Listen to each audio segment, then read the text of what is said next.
Good morning, everybody! It's Monday. I'm on my way to work. Ang taas na energy, diba? And it's good because God gave us another week. It's another reason to be grateful, to feel blessed.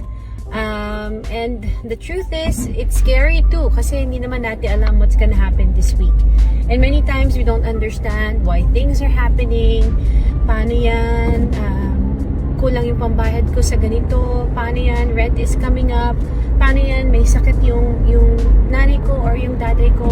But you know what? God knows everything. He knows what you need even before you even ask Him.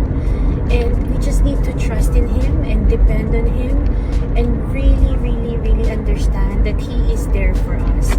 And sabi nga diba sa Bible, He even knows the number of kung ilan yung hibla ng buhok natin. He knows everything about us more than we even know about ourselves. So trust in Him because He's got you, my friend. I pray that you will have peace and joy this week no matter what it brings because God is with you. God bless you. Hello everybody. Good afternoon here in Canada.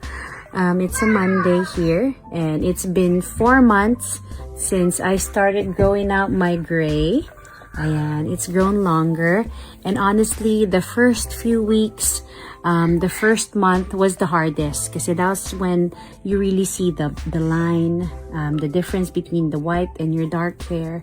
And honestly, I've questioned my decision. I wanted to go back. I wanted to dye my hair back darker and into dark brown, but I've continued on.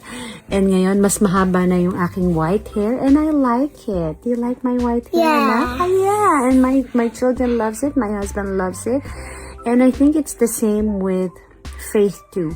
When you're trusting God about something, the first maybe few moments, the first few times feels like you don't see any result. It doesn't look good. It feels so hard. It feels so challenging. But let that be a reminder for us that God makes everything beautiful in its time. And we just need to trust God that even though we don't see anything yet, or maybe what we see is not good, let us trust that He is working in us and through us. So keep trusting, keep believing that everything's gonna be beautiful in its proper time. God bless you, everybody. Have a great week ahead. Right, Mama? Yes. Yeah.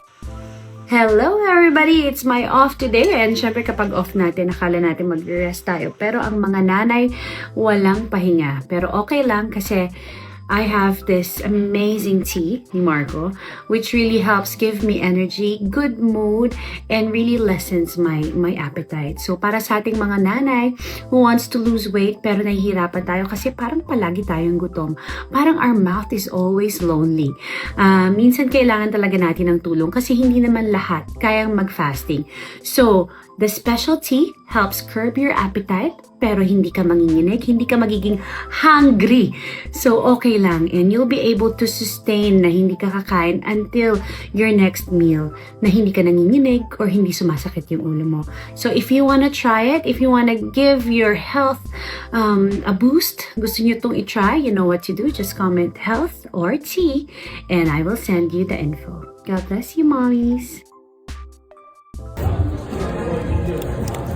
Ayan, tikman natin yung ano. So, akala namin para sa, sabi ni Marco, para daw sa lano. Ano lang sa Canada? Butter Butter pala. Butter pala yun. Baka mainit ha. Tingnan mo. Ikaw muna. Yung pala yun. Pasensya na po. Hindi kami social. Wala kami masyadong alam.